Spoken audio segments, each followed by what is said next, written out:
Hello and welcome to today's webcast, Get Hyped on Hyperconverged, sponsored by the Channel Company and HPE. I'm Ed Hannon and I'm excited to be moderating today's webcast. First, to ensure you and the audience get the most from today's event, I have a few announcements and suggestions for you. First, at any time, you're free to ask questions of our presenters. Please submit your questions by typing them into the Q&A box at the bottom left-hand corner of the console. Even though you're viewing this event on demand, you can still ask a question, and we'll follow up via email after the event. And later in the program, we'll be asking for your feedback. The presenters will advance the slides for you automatically, so you don't have to do anything except listen and take in the presentation. You can also download a copy of the slides by clicking on the Files button, also located in the bottom left-hand corner of the console. Finally, if you have any technical problems, let us know by clicking on the Support button located in the top right-hand corner of the console. Joining me today are Ryan Huttela, Regional Sales Manager with Hewlett-Packard Enterprise, and Rick Gay, Solutions Architect with Hewlett-Packard Enterprise. To learn more about Ryan and Rick, click on the speaker name. And before I turn it over to Ryan and Rick, I'm going to talk for a few minutes about the hyperconverged market. First things off, when we talk about hyperconvergence, which is where I'm going to start this conversation, and I know they're going to take it and build off of that, but when we talk about hyperconvergence, it's really, obviously at this point, much more than hype. According to Grand View Research, the global hyperconverged infrastructure market was a little over $1 billion in 2015, but it's projected to reach almost $14 billion by 2024, according to the same research firm. Markets and Markets says that the market was a little under $800 million in 2015 and projects the U.S. hyperconverged infrastructure market to reach a little over $12.5 billion by 2022, which is a compound annual growth rate of 43.5% from 2016 to 2022. Likewise, Gartner says that the hyperconverged infrastructure revenue reached a little over $418 million in the first quarter of this year, and with an annual growth rate of 48.2%, hyperconverged infrastructure will be $8.6 billion by 2020. And last, according to Statista, the global hyperconverged systems market has grown from $800 million in 2015 to a projected $1.6 billion in 2016, $2.4 billion in 2017, $3.2 billion in 2018, and $3.9 billion in 2019. Now, the Markets and Markets report that I mentioned earlier claims that improvement in operational efficiency of systems, reduced total cost of ownership and runtime expenses, and essential hardware upgrades in the existing infrastructure system, improve scalability and data center consolidation are some of the major driving factors in this market. And according to the 2015 State of Hyperconverged Infrastructure Market Report from Actual Tech Media, there are a few market drivers for hyperconverged infrastructure, such as legacy infrastructure costs are too high, respondents want more operational efficiency, data protection is a major problem facing IT departments, and organizations want to increase their use of virtualization. And, well, when we talk about the marketplace here, it's extremely crowded. And if you've ever kicked the tires on installing hyperconverged infrastructure, you know there's a lot of vendors in this market. There's Cisco, there's Nutanix, there's Dell EMC, there's Scale Computing, and of course, there's our friends at HPE and SimpliVity. And you'll be hearing more about them in a moment, but HPE's acquisition of SimpliVity earlier this year in 2017 really brought one of the hottest hyperconverged software firms into the fold, into HPE's fold. And as of a few months ago, SimpliVity OmniStack software is now shipping with HPE ProLiant DL380 servers. But again, you'll be hearing more about them in just a moment. And before I sort of turn it over here, I just, in a crowded marketplace, you're going to be hearing a lot of things from different vendors. And as we've talked about, there are major vendors competing for market share and trying to one-up each other all the time. So the question is, how do you sort through all that and make sense of it all? And before settling on a solution, ask the vendor that you're talking to these questions. Does their solution offer a 10-to-1 reduction in data center devices? Does their solution offer a 40-to-1 reduction in storage capacity? will their solution give you a 73% decrease in the total cost of ownership? And will their solution give you a 50% increase in staff productivity? And if you'd like to hear about one that does, let me turn it over to Ryan. And with that, Ryan, take it away. Thanks, everyone. Again, my name is Ryan Huttala. I'm a regional sales manager for HPE SimpliVity. Been with the organization, SimpliVity and HPE, for, going on about 4 years now. Really appreciate everybody's time and listening today. Today we're going to talk about data virtualization. It's a concept you're not going to hear anybody else talk about because they haven't spent 4 years developing a data platform, a true enterprise global data platform. Joining me is my engineer, Richard Gay. He'll take you through the architecture, why we think we're relevant, and some relevant use cases that we see from our customers on a day-to-day basis. So at HPE, we believe the future of IT is very clear. We think it's a hybrid world. We think it is today, and it's going to be in the future. This hybrid world's fueled by applications, data from core data centers all the way out to the edge to multiple cloud environments. People are going to continue to move data out to the edge. They're going to continue to move computing power and intelligence out to the edge of the network. They want to really be able to take advantage of the Internet of Things and extract insight as well as business value closer to where that data is actually created, because it's much easier to do it there. In this world, everything computes. At the end of the day, one size does not fit all. And that's why we believe at HPE that having a right mix strategy and approach is best for our customers. You know, we really want to look at what combination is going to give our customers the best chance to compete and win. You know, we really want to build systems that do just that. We want to provide systems and infrastructure to make it possible, software to layer on top of that infrastructure that makes it all work and allows you to be more agile and flexible, and then a network that connects it all with intelligence and security. Wrap all of that with expertise to help you find that right mix approach of products and solutions, but also the right product consumption models, whether that be pay by the drink, pay by the drip, OpEx, CapEx. HPE Financial Services is a huge piece of what we're doing here on a day-to-day basis. We think we can pull it all together. We can help design, deploy, manage, maintain a solution that's secure from the start. We're going to optimize every workload. We're going to be ready to scale, as well as built for agility and speed. This is why organizations continue to trust and rely on HPE with their critical data at the core and also out at the edge. So a little bit about SimpliVity as an organization. We were founded in 2009.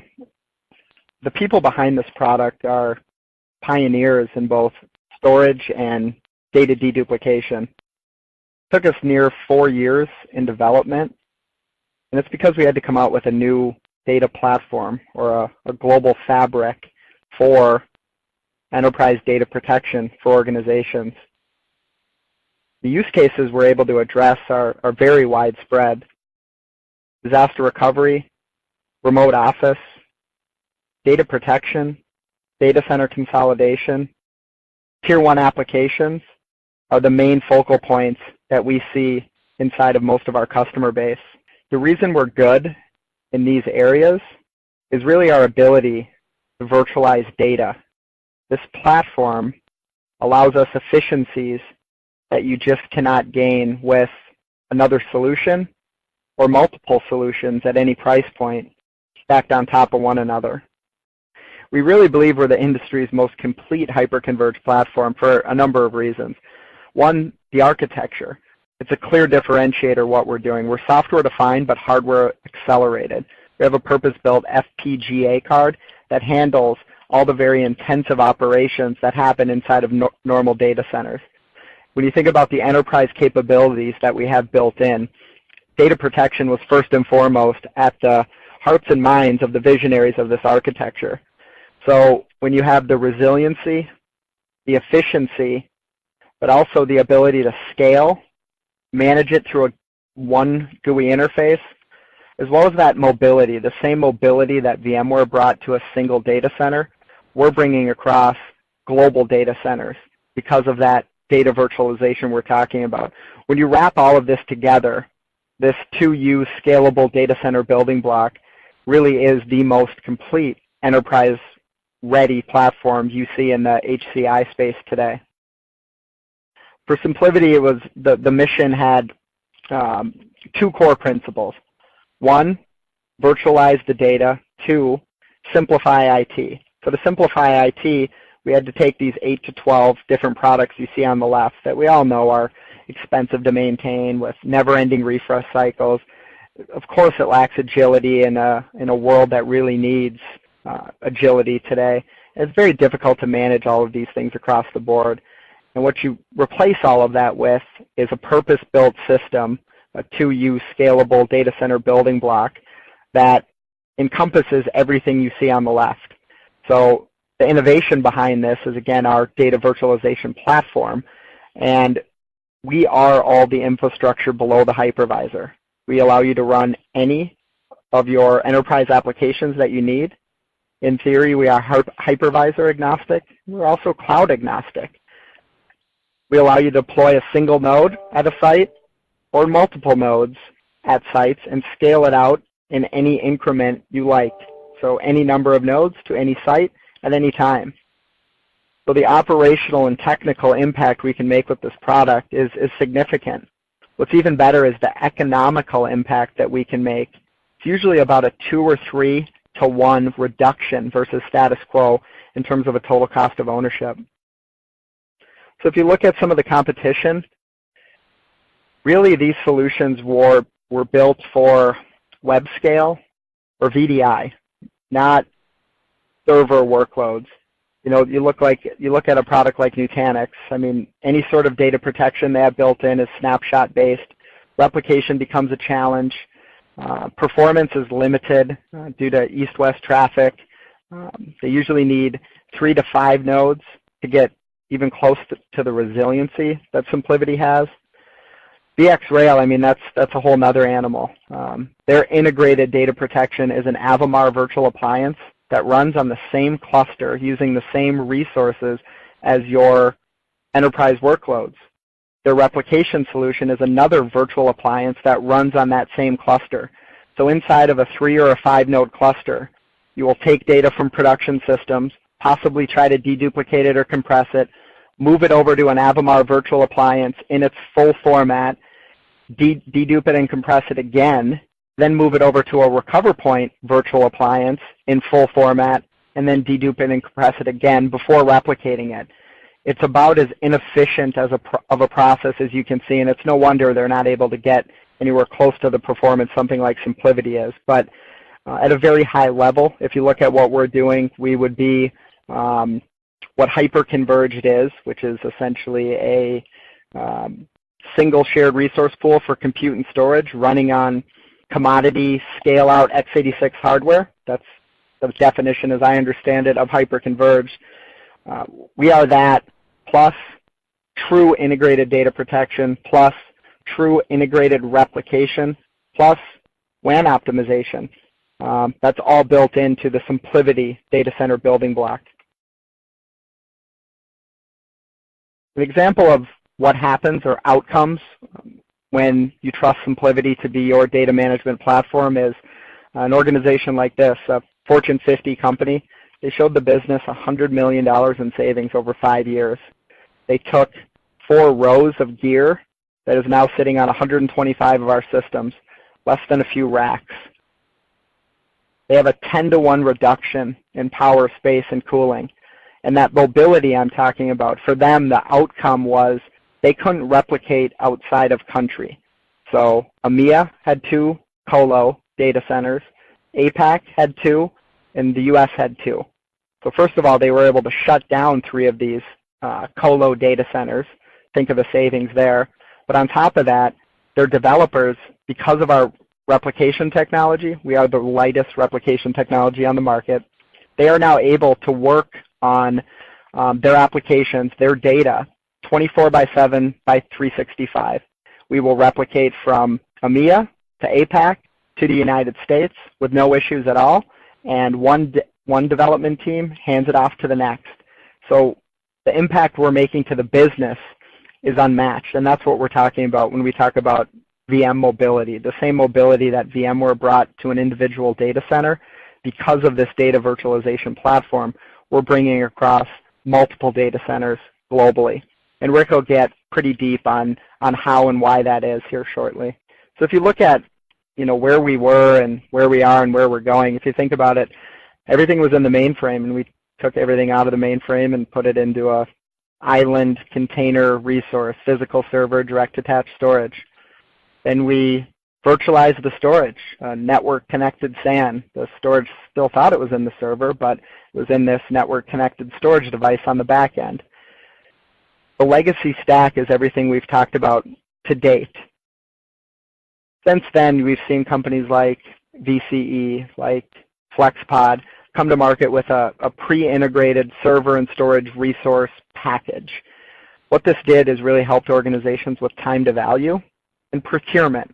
It was a finite set of SKUs that made it easy for large enterprises to order large amounts of gear. Step in the right direction, not a ton of innovation behind that, in my opinion. If you look at Convergence 2.0, this is really all of Hyperconverged as you see it today. Single shared resource pool for compute and storage, but only compute and storage. We believe they forgot about the enterprise capabilities. It's running on commodity x86 scale out. When you look at what SimpliVity is bringing to the table, we really believe we've brought the best of both worlds. The enterprise capabilities that you get with a legacy stack or a Converge 1.0, but also the cloud economics or cloud-like operating model you get with a web scale type organization. Again, single platform, single line of code, easy to manage, easy to scale, all through that one singular GUI interface. So when you look at data virtualization, that's a concept that not many people have thought about or have heard about. What I'd like to do is turn it over to Rick and have him explain to you what data virtualization is or means. Rick? Thanks, Ryan. So our data virtualization platform is unique in the fact that it addresses those data problems that you brought up at data inception. What we're doing is performing an inline deduplication at inception. And we do that using our card and our software, and it carves out a layer that lives in between the hypervisor and the hardware, which we would call our DVP, or data virtualization platform. That platform is made up of two other layers, first being the presentation layer. This is where we emulate the functionality of a storage array. And beneath that is our data management layer. This is based on our patented and purpose-built file system and object store. So if we look at what happens here, in the event that you're running VMware in your environment, you can go inside of a Windows virtual machine. You can click in Device Manager. You can see a motherboard. But if I ask you to just plug something into that, you can't. It's virtual. Well, we're doing the same thing with the array, and we do that by emulating a certain protocol. In the case of ESXi, it's NFS3. In the case of Hyper-V, it'd be SMB 3.1. But it is an emulation. There actually is no data store there. But we're using the same concepts that are present on SAN today, which means a block map image. And so these gray containers that you see within there on the presentation layer, those can represent the virtual folders that contain your VMX and VMDK files. And beneath that, in our data management layer, those containers would represent the block map images that traditionally would track data down to a LUN or a volume. In our case, the VM itself is the LUN or volume. And what we're doing is intercepting that data. So as SQL makes a write, in this case, it's most likely 32K or higher block write. We're going to register that write into our system. We're going to reflect it into that presentation and management layer. And then we attempt to deduplicate. In this case, there is no data to compare to. This is the very first write on the system. So we're unable to perform deduplication. In that case, we're going to compress, serialize, sometimes encrypt, and write the data down to the SSD tier. Same thing with Exchange, and the same thing with SAP. However, we do our deduplication analysis at 8K. So if this is a 32K block write coming from SQL, we ingest that 32K into DRAM, and then we attempt to deduplicate at 8K with our accelerator card. And this card is FPGA based, and the reason we chose that is because x86 is not very well suited to perform those operations. And this gives us the fine-grained capabilities to do cross-platform deduplication, regardless of application or OS. And at 8K, most things essentially are text. So if you consider the way backups work, Ryan brought up a lot of good backup products out there, and most of them do deduplication of some sort. And we can assume in most customers' environments, you'll get a ratio of at least 3 to 1. What that's telling you is that about 66% of the data that's ingested by the backup array, it's already seen that. So it's going to avoid writing it again, saving you space and capacity. And it can do that using x86 or those data pumps that Ryan was talking about. And it can do that in whatever amount of time that takes, because there's really no running app against the backup other than backup itself. In the primary sense, though, we're able to intercept that data in real time. And what that means is if you're getting a 3 to 1 ratio, we can actually avoid 66% of all the write operations before they ever happen. So the data churn itself still occurs, and you can see that that's happening in that data management layer. But rather than doing large block writes, we're simply tagging and doing metadata updates. These are significantly smaller than doing a block write, and this frees up the underlying disk system to handle the unique writes and unique read requests of the running applications, thereby decreasing the spikes in the I/O that we see in a traditional environment. In this case, we have several blocks pointed to a single block down in our file system. So the thing to note is that the file system owns the data, the VMs do not. The VMs are just metadata objects within this virtualized SAN system. So when we start looking at data protection, having your data stored in this manner gives you some really unique capabilities. SimpliVity is multi-site aware, and it goes to the top level of vCenter or linked mode vCenters, and it's immediately aware of all of the sites that are running the product. As soon as those sites are deployed, there is no complicated IP-based setup to get replication to occur between the two. You simply design that in a policy engine that's very simple. And we'll start out talking about local data protection. So you don't have to have multiple sites to protect the data. From an operational recovery standpoint, we're going to pick on the SQL Server again. We've got the SQL Server running in this system. You can see this blue block map, which is the metadata for that VM, and you can see the blocks down on disk. This happens to be a 3-node cluster in San Francisco and a 2-node offsite in New York. When we want to get a backup of the SQL Server, what actually happens is we're going to take a full clone of that system. Now, if you think about how much data is unique when we clone it, none. We're already running that system on us, so the backup actually does not create new data. It's simply creating a full clone of the metadata that equals that data store. This is no different than doing a full clone of a LUN on your SAN in a deduplicating SAN environment. The beauty is that we can interact with the VSS writer for both VMware and Microsoft. In this case, it would be the Microsoft VSS. So this allows you to truncate a translog, create a SQL application consistent system restore point, and then we clone that off. Once we've cloned it off, you can see it's red. Maybe it's marked to retain for 30 days. So we've got that locally. When we go to get this off-site, our process is completely unique. As Ryan mentioned, we are the latest replication technology on the market today. That's because we don't push data over the wire. The only thing that gets pushed is that metadata. So if you consider most cases, the metadata is around 48 megs per terabyte of VM data. It's much smaller than the actual block footprint. At that point, we push this block map over the wire. So if this were a 4 terabyte SQL Server, this could be around a 200 meg push. And at that point, it's registered into the system in New York. And New York has an application server out there that's probably running the same OS. Maybe we've even got previous versions of this SQL Server from earlier recover or backup points. At that point, it's going to look at the blocks that it has in reference to that block map that it received, and it will request the missing blocks, keeping them in their deduped and compressed state as they cross the wire. What this means is that we're not sending changes, deltas, or anything of the sort, no CBT interaction, and this is all happening below the OS, below the hypervisor, in our file system. So first off, backups don't fail. There is no rerunning all your backup jobs that failed from the night before first thing in the morning. Those jobs, if they do fail, chances are a WAN link was down overnight and it was unable to replicate, but you can call our support and there will be a resolution versus just a never-ending rerun the backups. What's better than this is that if you look at what we have now in New York, we have a block map that represents the SQL Server at noon, and now we have all the blocks. So if you needed to provide some DR testing, or maybe you wanted to recover this as a dev environment, when you do that recovery, it happens in seconds. All we have to do is clone that block map again, make it a read-write copy, and then push it up into the emulated data store. I was a customer before signing on with SimpliVity, and in my environment, I had a 4.5 terabyte SQL data warehouse server. I was able to recover that server in 9 seconds at DR. Very, very rapid recovery versus the legacy environments.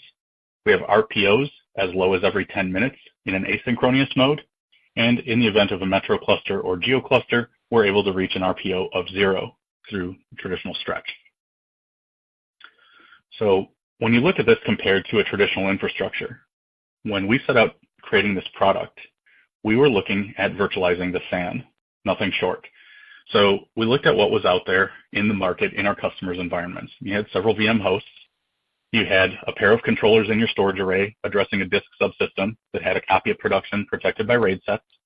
You would replicate that over to a backup array, typically some cheap and deep storage, and you would manage it as it's at. When SimpliVity comes in, due to the advent and the heavy change in things that we see advance-wise on the server market, we typically aren't a one-to-one replacement. Usually we reduce the host footprint by around 30%. But in this case, let's say we're one-to-one. Each one of our nodes is a standalone array. Unlike the other vendors out there in the hyperconverged space, our metadata is per node. We don't span it across the cluster, because if you do, the cluster becomes your failure point.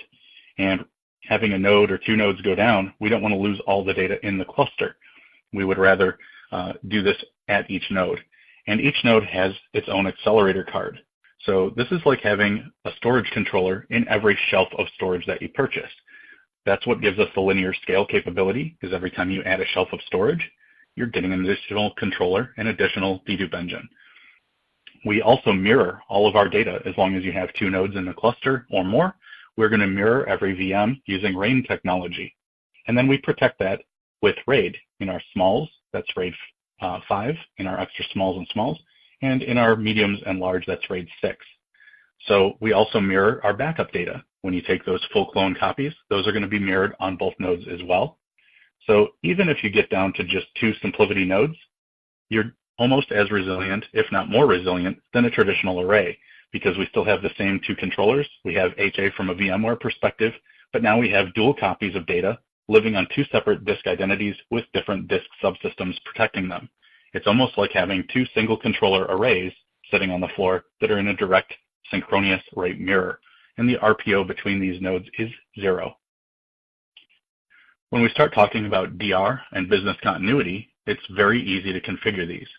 One of the things that SimpliVity took upon themselves to simplify was the differences between backup, archive, and DR business continuity. These 3 different areas are typically siloed with their own people, products, and processes, and managed completely independently. We've developed a very easy-to-use policy-driven engine where you define where you want to send data, how often, and how long you want to keep it. It makes it very straightforward to replicate from production to DR. DR can be asymmetric because typically we don't build DR with n+1. We're not going to be concerned about patching nodes while we're in a failover scenario. DR can house your dev environment, which we saw just replicated back across. And in the event that that secondary site becomes an active, we can simply scale it out as needed. In fact, you can scale this out at any number of sites at any time. And we can do any type of replication that you can think in this policy engine. One to many, one to any, full meshed, hub and spoke, round robin. If you can dream it, we can probably build it. When we start talking about scale, you can scale out in single node increments. If HA is not needed, we're still providing RAID protection for the data, and we would have a standard ESXi footprint. However, 2 nodes gets you full HA from both a storage and vSphere footprint perspective. It does require 10 gig E. However, in the event that there is no physical 10 gig infrastructure, these can be daisy chained using included twin-ax direct attach cables, meaning you'll have a 10 gig backplane for storage while connecting to the physical network via the 4 onboard 1 gig ports. This gives you a great level of flexibility in smaller sites where you would traditionally have to purchase 10 gig switching infrastructure just to think about hyperconverged. When you do have 10 gig, it does allow you to scale past 2 nodes, but additionally, it allows you to extend our storage VLAN over to an existing ESXi environment. That environment will see us just like NFS data stores, and it'll treat us as an external array. What this means to you is when it comes to migrate onto SimpliVity, it's just traditional vMotion. It's tools that we've already been using. If something doesn't feel right, you can simply vMotion right back off. And more importantly, as you scale this out, oftentimes our dedupe works so well that you need to scale the compute separately, meaning if these nodes were servicing a workload of 60 terabytes, maybe you bought 60 terabytes worth of SimpliVity. If we got a paltry 3-to-1, as I mentioned before, you'd be using 20 out of your 60 terabytes. But if the hosts were sized correctly, maybe they're dual 14/512, in that case, you're out of CPU and RAM, but you have 2/3 of your storage yet available. In that case, we can simply add some blades from the C7000 chassis using dual 14/512 as well, and we can double or even sometimes triple the VMware footprint without tripling our SimpliVity investment. Additionally, you can continue to leverage the compute power in your existing assets that may not be fully depreciated. We integrate into products like OneView, VRO from an automation perspective. We also have a RESTful API as well as our own command line interface should you choose to do any custom work or automation. Ryan mentioned that we had an SRM replacement. That product is called RapidDR. This provides all the capabilities of SRM and then some. It has the ability to output click-by-click instructions for audit purposes in PDF. It also has the ability to export to Excel, showing you all of the systems that are involved in a recovery plan, as well as what changes are being made. It can execute both pre- and post-boot scripts within the guests. You can change all of the network settings that you'd expect. You can change resources. And of course, it is very simple. From a support perspective, it's HPE, whether it's server, storage, backups, replication, or DR automation in this case. So in the event that something's not happening in your DR and you're scrambling to get systems back, it is a single phone call in order to get things back in order again. Ryan? Thanks, Rick. What really makes things even more interesting is the outcomes that we're delivering with this platform. It's the business, technical, and operational outcomes that we're delivering. You know, when you look at data center consolidation, let's just talk about inside of one data center. I have a customer that was running 100 terabyte SAN at primary and DR. They had a 6-week retention for backup, so they needed 150 terabytes of an Avamar grid at primary and DR. They had 18 ESXi hosts, which is 36 VMware enterprise licenses at primary and DR. They replaced all of that onto a SimpliVity platform with 6 systems at one site and 4 at another. They took 166 rack units, over 4 racks of gear, and we had 10 systems. Our boxes are 2U, half a rack. Those 72 VMware enterprise licenses were cut down to 40. That's 500 terabytes of front-end storage. It took up 22 terabytes of SimpliVity's file system. What's better, when they really started to figure out what data virtualization means, another top use case is test dev. Well, these people had 9 SAP environments: prod, pre-prod, test dev, UAT, QA. Normally, they would have needed 10 to 13 terabytes per environment of EMC storage, plus the equal amount of backup for 6-week retention. On SimpliVity, they blew out 9 different environments for SAP. It took up an additional 11 terabytes of storage. So you can see the benefits that we're able to deliver with a platform like this.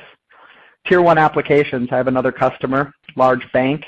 They had a SQL database running their key mobile banking application. This application was running at about 25,000 IOPS nominal. They were considering just putting it on a Fusion IO card inside of a server. Today, SimpliVity is running this application handily while providing them all the data protection, resiliency, performance, and efficiency that the business needs and requires. When you look at things like remote sites, John Deere is a great example. At John Deere, we did a full POC against Nutanix and VxRail, as well as the incumbent NetApp. Everybody used Riverbed because the sites they gave us were in Brazil and India. Let's just say the WAN lengths aren't that great down there. We told John Deere to keep Riverbed away from us. They said, you'll never get off-site. Well, a year later, we are John Deere's global standard for remote sites. We are now in their lab, and we are being rolled out to the largest data centers globally for John Deere as well. The reason is that mobility and agility that data virtualization brings to your environment. The number of different use cases that we see go far beyond this slide. When you're virtualizing data, your possibilities are really endless. This gives you a look into what our customers see and feel when they move on to HPE SimpliVity. In the mid-market, call it $2 billion and below, 65% of those customers are running 100% of their virtualized workloads on SimpliVity. Over a third of our customers are citing better than 100 to 1 data efficiency. The average customer sees 40 to 1 reduction across front-end and back-end storage. Half of our customers are seeing greater than a 50% performance improvement, and that's before we had the best x86 and the most secure x86 platform with the leader in flash, which is HPE. This performance improvement that our customers are citing is when we were running SATA or 10K in our systems against VNX or NetApp. When we compete head-to-head against other hyperconverged vendors, our SATA or 10K drives would outperform their all-flash drives. Again, the reason is, sure, maybe the outcome is that we're better. The reason is because of the architecture and thinking about all of this up front. They optimize the read path, they optimize the write path to map to performance, resiliency, and efficiency, what we think we needed to run and service customers in a tier 1 server workload environment. At HPE SimpliVity, we're delivering guaranteed outcomes. We have a financial arm that allows us to be very flexible on how people consume this product. We have a services arm that we can wrap around this to help with migration, deployment, even cloud strategy. The product comes with a guarantee. It states that we're hyper efficient. We'll reduce 90% across all of your storage environment, including front-end and back-end storage. We're hyper protected. We guarantee that we can restore a terabyte VM locally in less than 60 seconds. We're very simple, 3 clicks to backup, restore, and clone or move a VM from a single GUI interface. Again, that's compute, storage, backup, replication, and push-button automated disaster recovery through that single GUI interface that you already know and love, your hypervisor. The management of it, 60 seconds or less to create and update backup policies for 1,000 VMs across dozens of sites. As Rick talked about, this is a single policy engine that allows you to one-time set up data protection or backup, archive, as well as business continuity. It's a true set it and forget it model with a single throat to choke from a support perspective. And then the availability. Again, these systems were built for data protection and uptime. We happen to be very good at VDI, but we did not come out to run in a VDI environment. We came out to run in server environments where data is critical, data is key. If you lose people's data, you will not be their trusted platform. Data protection was first and foremost on the thoughts and minds of the people that created this product, and our customers will tell you the same. Another example of an outcome, in state and local government, whether that be K through 12 education, municipalities, cities, counties, state governments, federal governments, we see a common thread across all of them.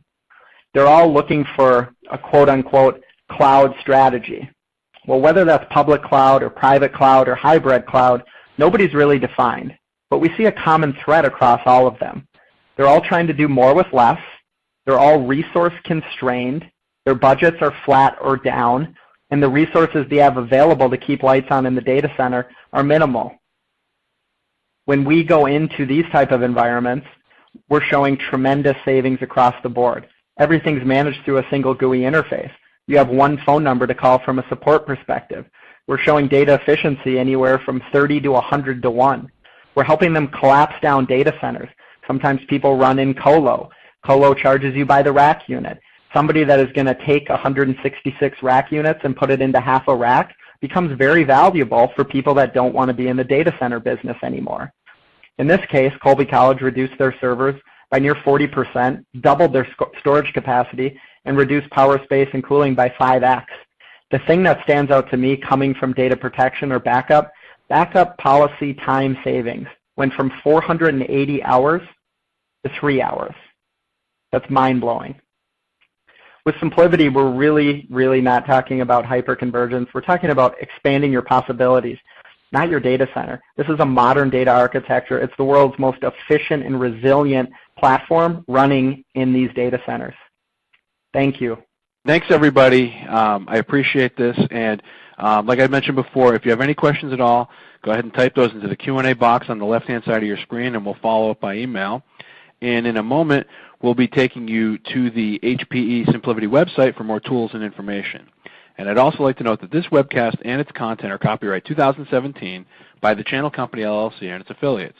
All rights reserved. All trademarks are the property of their respective owners. Any rebroadcast or redistribution of this webcast or any portion thereof without the prior written consent of the Channel Company, LLC is prohibited. And again, I want to personally thank everyone for attending today's webcast, brought to you by the Channel Company and HPE SimpliVity. And also on behalf of our guests, Ryan Hudula and Richard Gay, and our virtual production team, thanks for your time and have a great day.